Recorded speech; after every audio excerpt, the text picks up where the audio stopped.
আমি তো সেদিন বারবার করে বললাম আমি নিজে গিয়ে সব খোঁজ খবর নিয়ে এসেছি। আমার শ্বশুরবাড়ির লোকজনেরা আমাকে বিয়ের পরেও কাজ করতে দেবে, আর সেটা জেনেই তো আমি বিয়েতে রাজি হলাম। না হলে কি আর রাজি হতাম বলো গুরুমা? আর আজ যদি বিয়েটা ভেঙে যায় তাহলে তো অনেক প্রশ্ন উঠবে। আমি সবার কি উত্তর দেব গুরুমা? আজ অব্দি আমি কাউকে জানতে দিইনি আমি রাধারানীর হয়ে গলা দিই। কোনোদিনও ভেবেও দেখিনি গানের জগতে আমিও নাম করতে পারি, আমারও অনেক উন্নতি হতে পারে। সব স্বার্থ ত্যাগ করে শুধু রাধারানীর কথা ভেবেছি গুরুমা। কিন্তু এ কথা কেউ জানে না, শুধু আমার কৃষ্ণ জানেন। তাই বুঝি তুই এত স্বার্থ ত্যাগ করেছিস শুধু রাধারানীর জন্যে? শুধু রাধারানীর জন্যে? বাহ, তার বদলে তুই কিচ্ছু পাসনি শ্যামা? কিচ্ছু না? ভেবে দেখ শ্যামা, তোর ছোট ভাইটার চিকিৎসার জন্যে আমি যদি এতগুলো টাকা না দিতাম তাহলে পারতিস? পারতিস তোরা তোর ভাইয়ের চিকিৎসা করাতে? বল, পারতিস তোরা? তা হয়তো পারতাম না গুরুমা, সেই জন্যই তো আমরা তোমার কাছে এত ঋণী। কিন্তু এখন যদি বিয়েটা ভেঙে যায় তাহলে যে হিতে বিপরীত হতে পারে। কি কি বলছিসটা? কি কিসে হিতে বিপরীত হবে? আর শ্যামা, তুই বিয়ে না করে সারা জীবন রাধারানীর জন্য গান গাইবি? ব্যাস, এতেই সবার মঙ্গল, তোদেরও ভালো আমাদেরও ভালো। অনেক কষ্ট করে এই জায়গাটা তৈরি করেছি শ্যামা। এত সহজে আমি সেটা নষ্ট করতে দেব না, কিছুতেই না। এখন বিয়ে ভাঙতে গেলে যে অনেক কথা উঠবে গুরুমা। সবাই প্রশ্ন করবে কেন তুমি এই বিয়ে ভাঙতে চাইছো। তখন কি উত্তর দেবে তুমি? আর আমি বা কি উত্তর দেব? আর এতে করে যদি কোনোভাবে লোক জানাজানি হয়ে যায় যে আমি রাধারানীর হয়ে গলা দিই, তাহলে কি হবে বুঝতে পারছো? এতে আমাদের কারোর ভালো হবে না গুরুমা।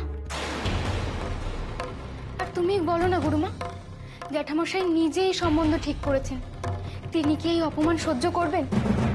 তিনি তো খুঁটিয়ে খুঁটিয়ে সব জেনে নেবেন। আমাকে বিশ্বাস করো গুরুমা, আমি যে কথা দিয়েছি আমি রাধারানীর হয়ে সারা জীবন গান গাইব। ওর উন্নতির পথে কোনো দিন বাধা হয়ে দাঁড়াবো না। তুমি আমার বিয়েটা ভাঙতে চাইছো শুনে আমি খুব কষ্ট পেয়েছি। তোমাকে তো আমি গুরুমা বলে মেনেছি, বলো আমার বিয়েটা না ভেঙে একবার আমার ওপর ভরসা করে দেখো। প্রাণ থাকতে তোমার আর রাধারানী কখনো ভালো বই মন্দ চাইব না।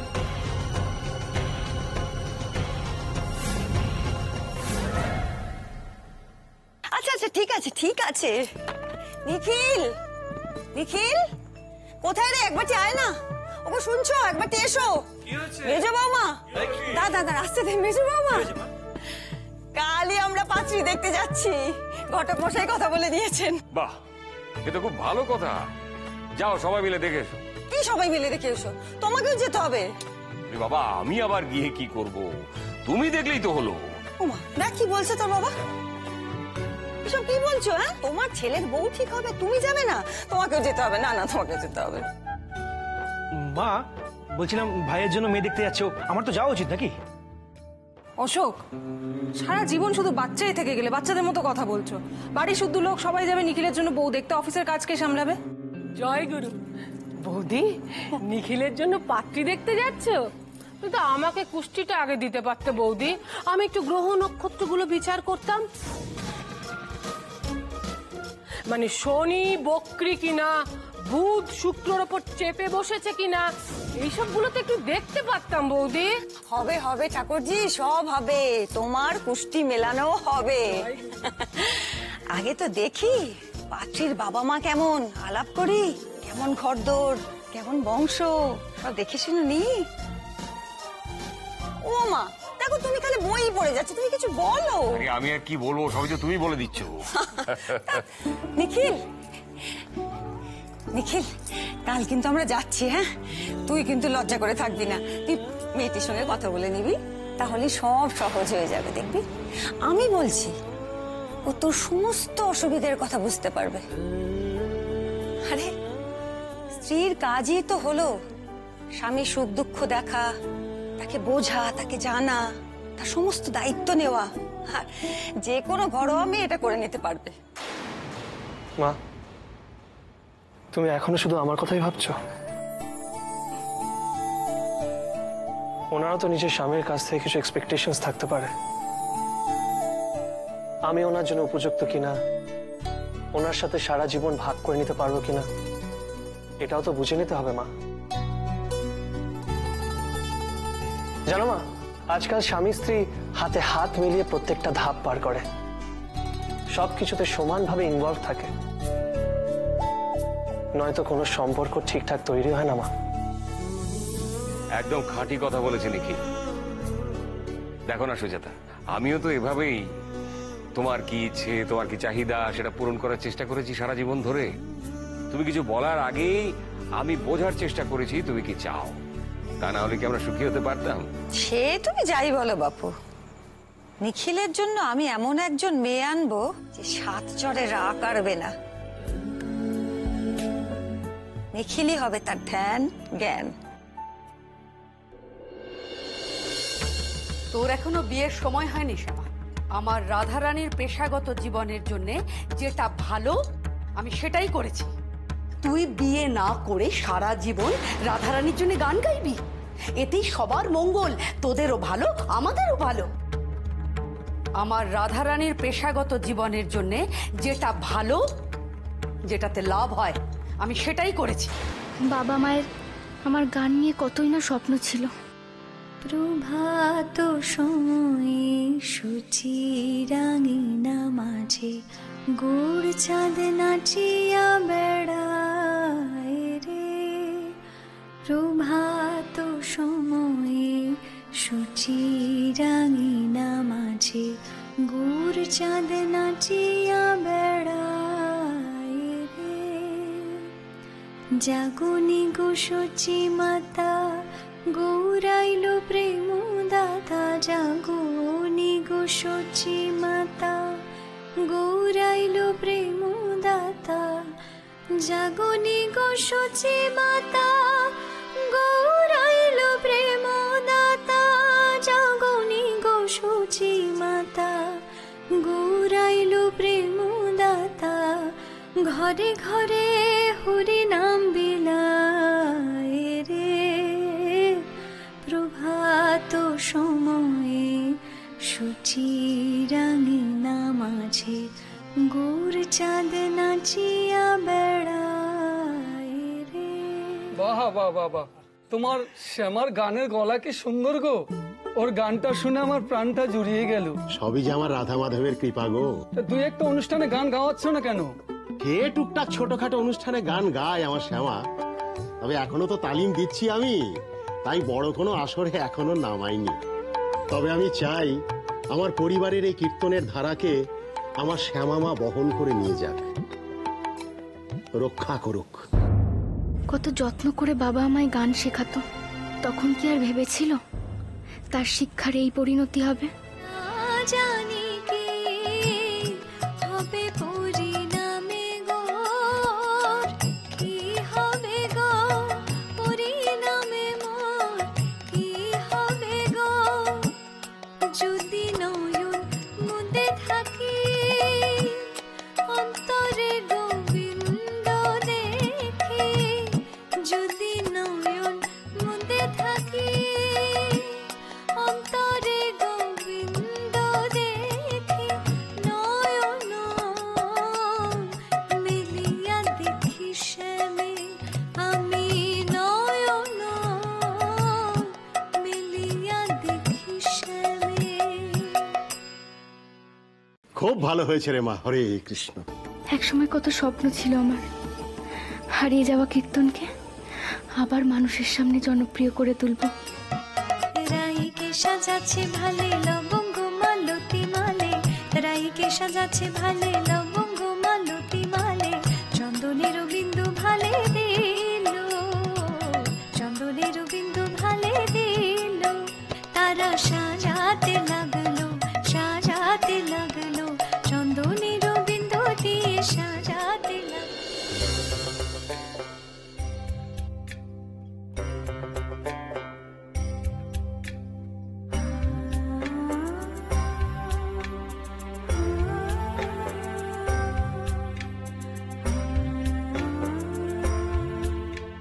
সেদিন যদি কেষ্টর এত বড় অসুখটা না ধরা পড়তো, তাহলে হয়তো আমাদের জীবনটাই অন্যরকম হতো। কি বলছিস? গেছে সে কি? কি বলছো? চলো চলো চলো, দেখি দেখি। দেখে মনে হচ্ছে ভেতরে ভেতরে কোনো বড় অসুখ বাঁধিয়েছে। হ্যাঁ, কিছু টেস্ট করতে হবে, আমি লিখে দিচ্ছি। কি গো, কি হয়েছে? হ্যাঁ, কি হয়েছে বলবে তো? ডাক্তারবাবু কেষ্টর যে পরীক্ষাগুলো করাতে বলেছিলেন, হ্যাঁ, তার ওই রিপোর্টগুলো দিয়েছে। কি আছে এতে কি আছে বলো বলো না।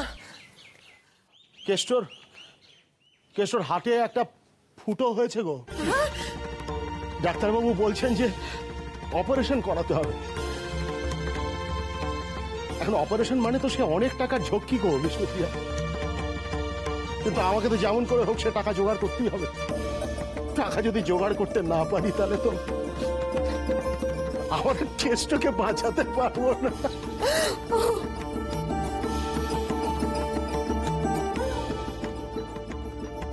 আমার শ্যামা বড় ভালো গান গায় গুরুমা, নিজের মেয়ে বলে বলছি না। আসলে আমার কেসটার চিকিৎসার জন্য কিছু টাকার আমার ভীষণ দরকার। তাই বলছিলাম আমার শ্যামাকে যদি আপনি কিছু গানের শো দেন তাহলে আমার বড় উপকার হয়। অবশ্য তার আগে আপনি যাচাই করে নিতে পারেন আমি ঠিক বলছি না ভুল বলছি। তোমাকে কোনো কথা বলতে হবে না কৃষ্ণচরণ, আমার যাচাই করবারও কোনো দরকার নেই। আমি জানি শ্যামা খুব ভালো গান গায়। কৃষ্ণচরণ, হ্যাঁ, তোমার ছেলের চিকিৎসার জন্য টাকার দরকার তো? হ্যাঁ গুরুমা। ধর, নাও, চিন্তা করো না, এই টাকা আমি শোধ চাইব না। আজ থেকে শ্যামার নিজের জন্য গান গাইবে না কৃষ্ণচরণ, শ্যামা গান গাইবে আমার মেয়ে রাধা রানীর জন্য।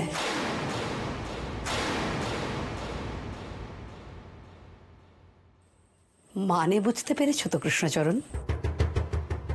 আমার মেয়ে রাধা রানী মঞ্চে দাঁড়িয়ে গান গাইবে, আর তার পেছনে গলা দেবে তোমার মেয়ে শ্যামা।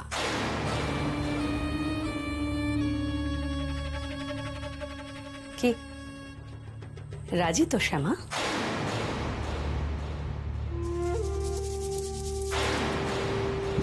দেখ শ্যামা, যদি তুই এই শর্তে রাজি থাকিস তাহলে শ্রীকৃষ্ণের চরণ ছুঁয়ে তোকে প্রতিজ্ঞা করতে হবে, আজ আমি যা বললাম পৃথিবীর কেউ কোনোদিনও সে কথা জানতে পারবে না। যদি চাস তোর ভাই সুস্থ হয়ে উঠুক, তাহলে সারা পৃথিবীর কাছ থেকে লুকিয়ে রাখতে হবে যে তুই রাধা রানীর হয়ে গলা দিস।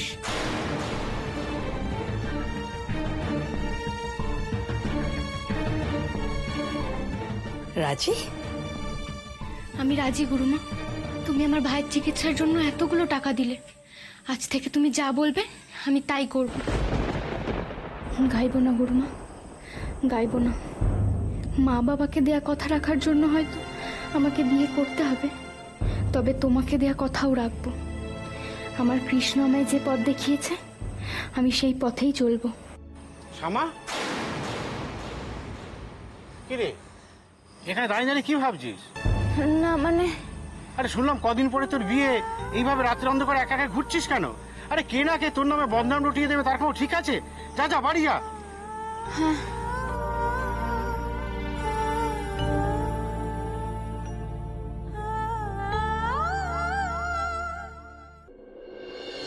আসুন আসুন,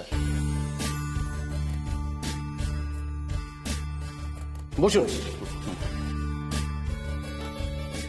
উনি হলেন পাত্রীর বাবা তারাচরণ মুখার্জি, মা কণিকা দেবী।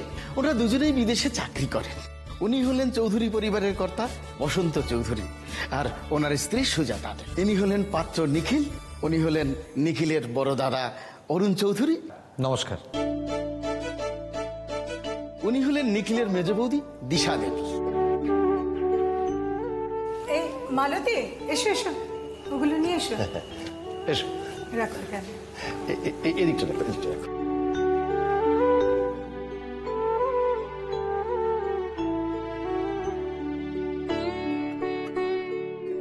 এ কি করেছেন? এ তো প্রচুর আয়োজন তারাপদবাবু, এসবের কি প্রয়োজন ছিল? না না চৌধুরী মশাই, আজ আমাদের বাড়িতে আপনি প্রথমবার পা রাখলেন, একটু তো মিষ্টি মুখ করতেই হবে। আরে সে খাওয়া দাওয়া হবে কোন, আগে আপনাদের মেয়েকে তো দেখি। এই তো আমার পরম সৌভাগ্য। জানেন, এবার যখন বিদেশ থেকে আসছিলাম একেবারে মনস্থির করে এসেছিলাম একটা ভালো পরিবার দেখে আমার মেয়ের বিয়ে দেবো। এই তো একেবারে সোনার টুকরো ছেলে পেয়েছি। আমরা কিন্তু এতটা এক্সপেক্ট করিনি। ঘটক মশাই আপনাদের সম্বন্ধে এত কিছু বললো, এত প্রশংসা করলো, আমি তো প্রিয়াঙ্কার মাকে বললাম এত ভালো পাত্র কিছুতেই হাতছাড়া করা যাবে না। আপনাদের মেয়ে কোথায়? তাকে ডাকুন, তার সাথে আলাপ করি। বিদেশে পড়াশোনা করেছে এত বছর, নিশ্চয়ই লাজুক নয়। যতই বিদেশে মানুষ হোক, আফটার অল বাঙালি মেয়ে তো, বিয়ের কথা শুনলে একটু তো লজ্জা পাবেই, তাই নয় কি? আমাদের সৌভাগ্য যে আমরা আমাদের মেয়েকে ভারতীয় সংস্কৃতি, বাঙালি সংস্কৃতির সঙ্গে পরিচিত করতে পেরেছি, আর আমাদের মেয়েও সেটা হৃদয় থেকে গ্রহণ করতে পেরেছে। সে আপনাদের মেয়েকে দেখলেই বোঝা যায়। সব যদি ঠিকঠাক হয়, মানে পাত্রপাত্রী যদি দুজন দুজনকে পছন্দ করে, তাহলে আমার 3 বৌমাই হবে রূপে লক্ষ্মী, গুণে সরস্বতী। আর আমাদের এই মেজ বৌমা দেখছেন কি চমৎকার রূপ, কি সুন্দর গায়ের রং, আর শুধু তাই নয়, গুণও অনেক। আমার সংসার তো ওই সামনে রাখে। আর কি যেন বলো মেজ বৌমা, ও মিস কলকাতা হয়েছিল আমাদের মেজ বৌমা। আর আপনাদের মেয়েকে অতটুকু দেখে যা বুঝেছি, সেও পরমা সুন্দরী। এসব সৌন্দর্য প্রতিযোগিতায় অনায়াসে প্রথম হয়ে যাবে।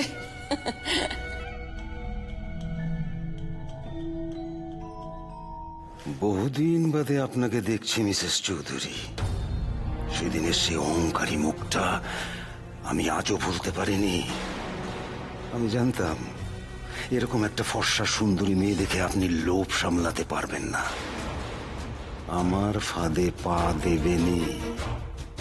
চিন্তা করবেন না, আপনার জীবনে যে ঝড় আসছে সে সব বন্দোবস্ত আমার করাই আছে মিসেস চৌধুরী। আপনারা বসুন, আমি মেয়েকে নিয়ে আসছি। আচ্ছা, আমেরিকাতে আপনি কি কাজ করেন মিস্টার মুখার্জি? করতাম তো অনেক কিছুই। অনেক কিছু মানে? মানে চৌধুরী মশাই, আমি হলাম কি একেবারে সেলফ মেড ম্যান, বুঝলেন তো। আসলে আমার বাবার একেবারে ইচ্ছে ছিল না যে আমি বিদেশে গিয়ে পড়াশোনা করি, তাই বাবার এত টাকা টাকা সত্ত্বেও আমাকে বিদেশে গিয়ে নিজে কাজ করে টাকা জোগাড় করে পড়াশোনা করতে হয়েছে। মানে নানা রকম জব টব করে, তারপর কেমিস্ট্রি নিয়ে ভর্তি হলাম, ভালো রেজাল্ট করলাম। প্রথমে ল্যাব অ্যাসিস্ট্যান্টের কাজ, তারপর ধীরে ধীরে এখন একেবারে কেমিস্ট আছে ওখানে। বাবা, আমার মেয়ে তো পাবলিক রিলেশন নিয়ে পড়াশোনা করেছে। এই তো এসে গেছে। এসো এসো।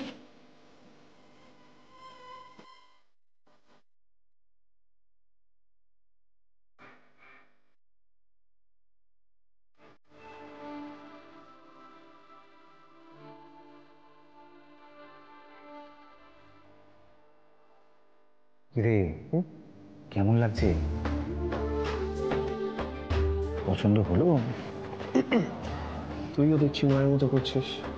আগে আলাপ তো হোক, তারপর না পছন্দ অপছন্দ। তুই তো জানিস রূপের ওপর আমার কোনো মোহ নেই। থাক থাক থাক থাক, হয়েছে হয়েছে। বসো বসো বসো তো ওখানে। বসো। এ কি, আপনারা তো কিছুই খাননি? আরে এসব হবে কোন, তুমি অত ব্যস্ত হও না তো। আচ্ছা তুমি আমাকে একটা কথা বলো দেখিনি, তুমি বিয়ের জন্য মনে মনে তৈরি তো?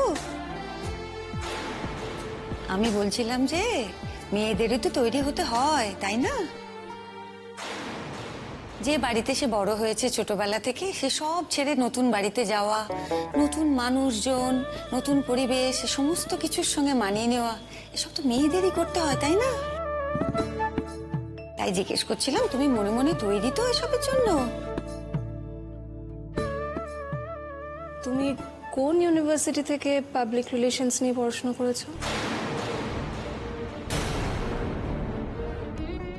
ম্যাগনাম ইউনিভার্সিটি থেকে পাশ করেছি। ম্যাগনাম ইউনিভার্সিটি থেকে তো আমিও মাস্টার্স করেছি, কিন্তু ম্যাগনামের পাবলিক রিলেশনস এর ডিপার্টমেন্ট ছিল, এটা তো আমার মনে পড়ছে না।